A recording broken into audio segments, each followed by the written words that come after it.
ಈಗ ನಾವು ದೂರು ಕೊಟ್ಟಿದ್ವಿ 26ನೇ ತಾರೀಕು. ಅದಾದ ನಂತರ ಏನೋ ಈ ಒಂದು ಟೆಕ್ನಿಕಲ್ಲು ಇಶ್ಯೂ ಇತ್ತು, ಅದು ನಿಮ್ಮಿಂದ ಒಂದು 2-3 ಕ್ಲಾರಿಫಿಕೇಷನ್ ಬೇಕಿತ್ತು ಅಂತೇಳಿ ಇವತ್ತು ಕರೆದಿದ್ರು. ಈಗ ಅವ್ರಿಗೇನೇನು ಟೆಕ್ನಿಕಲ್ ಕ್ಲಾರಿಫಿಕೇಷನ್ ಬೇಕಾಗಿತ್ತು, ಈಗ ಟೆಕ್ನಿಕಲ್ ಕ್ಲಾರಿಫಿಕೇಷನ್ಸ್ಗೆಲ್ಲ ಉತ್ತರವನ್ನು ಕೊಟ್ಟಿದ್ದೀವಿ. ಈಗ ಅವ್ರಿಗೆ ಯಾವ ಅಕೌಂಟ್ಗೆ ಎಲ್ಲಿಂದ ಆ ರೀತಿಯಾದಂಥ ಅಶ್ಲೀಲವಾದಂಥ ಕಮೆಂಟ್ ಬಂದಿತ್ತು ಅಂತಕ್ಕಂಥ ವಿಚಾರದಲ್ಲಿ ಸ್ವಲ್ಪ ಅವ್ರಿಗೆ ಟೆಕ್ನಿಕಲಿ ಗೊಂದಲ ಇತ್ತು, ಅದಕ್ಕೆ ಕರೆದಿದ್ರು. ಅದರಿಂದ ಬಂದಿದ್ದೀವಿ. ಕಳೆದ 10 ದಿವಸಗಳಿಂದ ಈಗ ನಾನು ನಿಮ್ಮ ಮಾಧ್ಯಮಗಳಲ್ಲಿ ಸಹ ಇವೆಲ್ಲ ಭಾಳಷ್ಟು ಪ್ರಚಾರ ಮಾಡಿರ್ತಕ್ಕಂಥದ್ದು ನಾನು ನೋಡಿದ್ದೀನಿ. ನಿಮ್ಮ ಮಾಧ್ಯಮಗಳಲ್ಲಿ ಏನೇನು ಆಗಿದೆ ಅಂತಕ್ಕಂಥದ್ದು ನಾನು ಗಮನಿಸಿದ್ದೀನಿ, ನನಗೂ ಗೊತ್ತಿದೆ.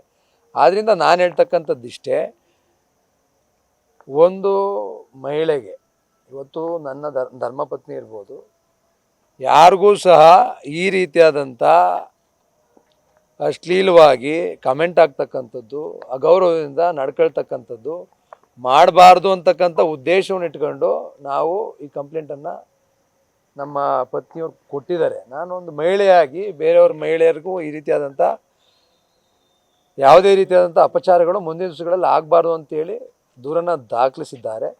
ಕಳೆದ 10 ದಿವಸಗಳು ಅವಧಿ ಹಿಂದೆ 26ನೇ ತಾರೀಕು ದೂರನ್ನು ದಾಖಲಿಸಾಗಿತ್ತು. ಪೊಲೀಸವರು ಕೆಲವಾರು ಏನು ಟೆಕ್ನಿಕಲ್ ಇಶ್ಯೂಸ್ ಇತ್ತು ಅದಕ್ಕೆ ಉತ್ತರವನ್ನು ಬಯಸಿದ್ರು, ಅದಕ್ಕೆ ಉತ್ತರವನ್ನು ಇವತ್ತು ಕೊಟ್ಟಿದ್ದೀವಿ. ತನಿಖೆ ಪ್ರಾರಂಭ ಮಾಡಿದ್ದೀವಿ, ತನಿಖೆ ಮಾಡ್ತಾ ಇದ್ದೀವಿ.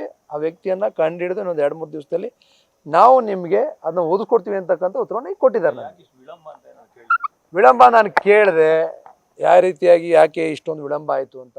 ಅದಕ್ಕೆ ಅವರು ನಾವು ಅಫಿಷಿಯಲ್ ಆಗಿ ಏನು ಮೆಟಾ ಇನ್ಸ್ಟಾಗ್ರಾಮು ಅವ್ರಿಗೆಲ್ಲ ಬರೆದು ನಾವೀಗಾಗಲೇ ಮನವಿಯನ್ನು ಸಹ 27ನೇ ತಾರೀಕಿಗೆ ಮಾಡಿದ್ದೀವಿ ಅಂತಕ್ಕಂಥ ದಾಖಲೆನೂ ಸಹ ನನಗೆ ತೋರಿಸಿದ್ರು. ಅವರು ಮೆಟಾಗೆ ಬರೆದಿದ್ದಾರೆ. ಅಲ್ಲಿಂದ ನಮಗೆ ಕ್ಲಾರಿಫಿಕೇಷನ್ನು ಬಂದಿಲ್ಲ. ಬಂದ ತಕ್ಷಣ ಆ ವ್ಯಕ್ತಿನೂ ಸಹ ಕರ್ಕೊಂಡು ಬಂದು ನಾವು ಸೂಕ್ತವಾದಂಥ ತನಿಖೆಯನ್ನು ಮಾಡಿ ಶಿಕ್ಷೆಯನ್ನು ಕೊಡಿಸ್ತೀವಿ ಅಂತಕ್ಕಂಥ ವಿಚಾರವನ್ನು ಇವತ್ತು ನನ್ನ ಗಮನಕ್ಕೆ ತಂದಿದ್ದಾರೆ. ನಾನು ಈಗ ಅವ್ರಿಗೇನು ಟೆಕ್ನಿಕಲ್ ಇಶ್ಯೂಸ್ ಬೇಕಾಗಿತ್ತು, ಏನೇನಾಗಬೇಕಾಗಿತ್ತು ಅದಕ್ಕೆ ಉತ್ತರವನ್ನು ಸಹ ಕೊಟ್ಟಿದ್ದೀವಿ.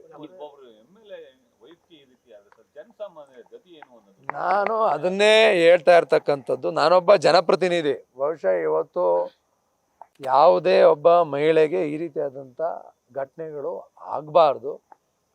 ನಾನು ಒಬ್ಬ ಶಾಸಕ, ಒಬ್ಬ ಸಾಮಾನ್ಯ ಜನರಿಗೂ ಯಾವುದೇ ವ್ಯತ್ಯಾಸ ಇಲ್ಲ. ನಾನೊಬ್ಬ ಜನಪ್ರತಿನಿಧಿಯಾಗಿದ್ದೀನಿ. ಜನಪ್ರತಿನಿಧಿಗಳ ಸಮಸ್ಯೆಗಳನ್ನ ಎತ್ತಿ ಹಿಡಿದು ಅವ್ರ ಪರವಾಗಿ ಹೋರಾಟವನ್ನು ಮಾಡ್ತಕ್ಕಂಥ ಇರುವಂಥ ವ್ಯಕ್ತಿಯಾದ ನನಗೆ ಈ ರೀತಿಯಾದಂಥ ವ್ಯವಸ್ಥೆ ಇದೆ ಅಂತ ಹೇಳಿದ್ರೆ ಬಹುಶಃ ಆ ವಿಕೃತ ಮನಸ್ಸುಗಳು ಇನ್ನೂ ಸಹ ನಮ್ಮ ಸಮಾಜದಲ್ಲಿ ಇದ್ದಾವೆ. ಅದನ್ನ ಹೋಗ್ಲಾಡಿಸ್ಬೇಕು ಅಂತೇಳಿ ನಮ್ಮೆಲ್ಲರ ಒತ್ತಾಯ. ಭಾಳ ವಿಚಾರವನ್ನು ನಾನು ಇಷ್ಟೊತ್ತು ಚರ್ಚೆ ಮಾಡಿದ್ದೀನಿ. ಎಲ್ಲ ಇಲಾಖೆಯ ನಮ್ಮ ACP ಅವರು ಇರ್ಬೋದು, ಇನ್ಸ್ಪೆಕ್ಟರ್ ಇರ್ಬೋದು, ಕೂತು ಇಷ್ಟೊತ್ತು ಚರ್ಚೆಯನ್ನು ಮಾಡಿದ್ದಾರೆ. ಟೆಕ್ನಿಕಲ್ ಕ್ಲಾರಿಫಿಕೇಷನ್ಸ್ನ ತೆಗೆದುಕೊಂಡಿದ್ದಾರೆ. ಮುಂದೆ ಆ ವ್ಯಕ್ತಿ ಯಾರೇ ಇದ್ದರೂ ಸಹ ಅವ್ರನ್ನ ಹುಡುಕಿ ಅವ್ರ ಬಗ್ಗೆ ಸೂಕ್ತವಾದಂಥ ಕ್ರಮವನ್ನು ತೆಗೆದುಕೊಳ್ತೀವಿ. ಈಗಾಗಲೇ ತನಿಖೆಯನ್ನು ಪ್ರಾರಂಭ ಮಾಡಿದ್ದಾರೆ. ಈಗ FIR ಈಗ ಏನು ಆಗಿದೆ, ದೂರನ್ನು ಇವತ್ತು ಕಳೆದ 10 ದಿವಸಗಳಿಂದ ಏನು ಮಾಡಿದ್ದೀವಿ, ಅವರು ಈಗ ಅದನ್ನು ದೂರು ದಾಖಲಿಸಿ ಇವತ್ತು ಅದನ್ನ ಪ್ರಾರಂಭ ಮಾಡಿದ್ದಾರೆ, ತನಿಖೆ ಮಾಡಿದ್ದಾರೆ.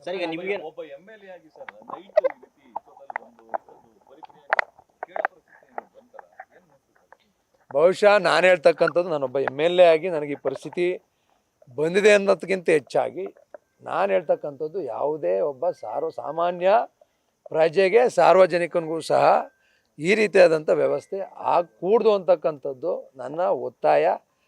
ಹೋರಾಟ ಇರ್ತಕ್ಕಂಥದ್ದೇ ನಮ್ಮದು. ಇಂಥ ವಿಕೃತ ಮನಸ್ಸುಗಳ ವಿರುದ್ಧವಾಗಿ ಹೋರಾಟ. ಅವ್ರಿಗೆ ತಕ್ಕ ಶಿಕ್ಷೆ ಆಗಬೇಕು. ಮುಂದಿನ ದಿನಗಳಲ್ಲಿ ಪಾಠ ಕಲಿಬೇಕು. ಮಹಿಳೆಯರಿಗೆ ಈ ರೀತಿಯಾದಂಥ ಅಪಮಾನಗಳು ಮುಂದೆ ಯಾರೂ ಸಹ ಮಾಡಬಾರ್ದು. ಗೌರವಯುತ ಸ್ಥಾನದಲ್ಲಿ ಎಲ್ಲರೂ ಸಹ ಗಮನಿಸಬೇಕು ಅಂತಕ್ಕಂಥದ್ದು ನಮ್ಮೆಲ್ಲರ ಆಶಯ. ನಾನು ಜನಪ್ರತಿನಿಧಿಯಾಗಿ ಅದ್ರ ಪರವಾಗಿ ಹೋರಾಟವನ್ನು ನಾನು ಮಾಡ್ತಾ ಇದ್ದೀನಿ. ನಾನು ಈಗಾಗಲೇ ಪೊಲೀಸ್ ಕಮಿಷನರ್ಗೂ ಸಹ ನಾನು ಮಾತನಾಡಿದ್ದೆ, ಮನವಿ ಮಾಡಿದ್ದೆ. ಈಗಾಗಲೇ ಇವತ್ತು ಅವ್ರೇನು ಟೆಕ್ನಿಕಲ್ ಇಶ್ಯೂಸ್ ಇತ್ತು ಅದನ್ನ ಕರೆದು ನನ್ನ ಜೊತೆ ಚರ್ಚೆಯನ್ನು ಮಾಡಿದ್ದಾರೆ. ಬಹುಶಃ ಮುಂದೊಂದು ದಿನಗಳಲ್ಲಿ ಅವ್ರು ಯಾವ ರೀತಿ ಕ್ರಮವನ್ನು ಕೈಗೊಳ್ತಾರೆ ಅಂತಕ್ಕಂಥ ಆಧಾರದ ಮೇಲೆ ನಾವು ಮುಂದುವರಿತಕ್ಕಂಥದ್ದು ನಾವು ನೋಡ್ತೀವಿ. ನಾನು ಹೇಳ್ತಾ ಇದ್ದೀನಿ, ಈಗ ಅವರು ಇವತ್ತು ನನಗೇನೇನು ಟೆಕ್ನಿಕಲ್ ಕ್ಲಾರಿಫಿಕೇಷನ್ಸ್ ಅವ್ರಿಗೇನಿತ್ತು, ನನಗೇನು ಟೆಕ್ನಿಕಲ್ ಕ್ಲಾರಿಫಿಕೇಷನ್ ನನಗೆ ಬೇಕಾಗಿತ್ತು, ಬಹುಶಃ ಇವತ್ತು ಅದನ್ನು ಕೊಟ್ಟಿದ್ದಾರೆ. ಮುಂದೊಂದು ದಿನಗಳಲ್ಲಿ ಈ ರೀತಿ ಆಗಬಾರ್ದು ಅಂತಕ್ಕಂಥದ್ದು ನಾನು ನಮ್ಮ ಅಧಿವೇಶನದಲ್ಲೇ ಚರ್ಚೆ ಮಾಡಿ. ಸರ್ ನಿಮ್ಗೆ ಏನಾದ್ರು ಡೌಟ್ ಇದೆಯಾ ಸರ್? ಯಾಕಂತಂದ್ರೆ ಇದನ್ನ ಉದ್ದೇಶಪೂರ್ವಕವಾಗಿ ಯಾರು ನಮಗೆ ಗೊತ್ತಿಲ್ಲ. ಈಗ ಗೊತ್ತಿದ್ದಿದ್ರೆ ಮಾಡ್ತಾ ಇರೋದಂತ ನಾನು ಹೇಳ್ತಾ ಇರ್ತಕ್ಕಂಥದ್ದು ನಮಗೆ ಯಾರಿಗೂ ಸಹ ಗೊತ್ತಿಲ್ಲ ಯಾರು ಮಾಡಿದ್ದಾರೆ ಅಂತಕ್ಕಂಥದ್ದು. ನನಗೆ ಇದುವರೆಗೂ ಸಹ ಅನುಮಾನ ಇಲ್ಲ. ಹೆಂಗೆ ಗೊತ್ತಾಗೋದು ನಮಗೆ ಇಂಥವರೇ ಮಾಡಿದ್ದಾರೆ ಅಂತಕ್ಕಂಥದ್ದು? ಸಾವಿರಾರು ಜನ, ಲಕ್ಷಾಂತರ ಜನ ಇವತ್ತು ನಮ್ಮ ಸಾಮಾಜಿಕ ಜಾಲತಾಣಗಳಲ್ಲಿ ದಿನನಿತ್ಯ ಕಮೆಂಟ್ ಮಾಡ್ತಾ ಇರ್ತಾರೆ, ನೋಡ್ತಾ ಇರ್ತಾರೆ. ಆಗಿರ್ಬೇಕಾದ್ರೆ ನಮ್ಗೆ ಯಾರಿಗೂ ಸಹ ಅನುಮಾನ ನನಗಂತೂ ಇಲ್ಲ. ನಮ್ಮ ಪತ್ನಿಯವ್ರಿಗೂ ಸಹ ಇದರಲ್ಲಿ ಯಾವುದೇ ರೀತಿಯಾದಂಥ ಅನುಮಾನ ಇಲ್ಲ. ಅವರ ಹೋರಾಟ ಇಷ್ಟೇ. ನಾನು ಸಹ ಅವ್ರ ಜೊತೆ ಕೈ ಜೋಡಿಸಿದ್ದೀನಿ ಈ ಹೋರಾಟದಲ್ಲಿ. ಯಾವುದೇ ಒಂದು ಸಾಮಾನ್ಯ ಮಹಿಳೆಗೂ ಈ ರೀತಿಯಾದಂಥ ಅಪಮಾನ ನಮ್ಮ ನೆಲದಲ್ಲಿ ಆಗಬಾರ್ದು ಅಂತಕ್ಕಂಥದ್ದು ಅವರ ಉದ್ದೇಶ. ಅದಕ್ಕೋಸ್ಕರನೇ ಕಂಪ್ಲೇಂಟ್ ಕೊಟ್ಟಿರ್ತಕ್ಕಂಥದ್ದು. ನಾನು ಏನಿವತ್ತು ಆಗಿದೆ ಘಟನೆ, ನನಗೂ ಸಹ ಕೆಲವಾರು ಟೆಕ್ನಿಕಲ್ ಕ್ಲಾರಿಫಿಕೇಶನ್ಸ್ ಇವತ್ತು ಸಿಕ್ಕಿದೆ.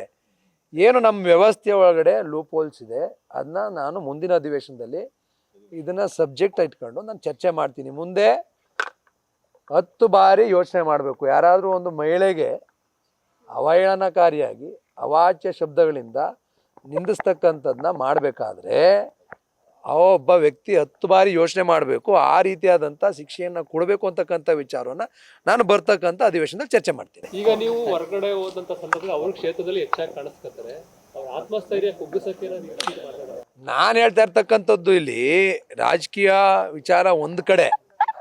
ರಾಜಕೀಯದಲ್ಲಿ ನಾನು ಸಹ ಸಾರ್ವಜನಿಕ ಜೀವನದಲ್ಲಿದ್ದೀನಿ, ರಾಜಕೀಯವಾಗಿದ್ದೀನಿ.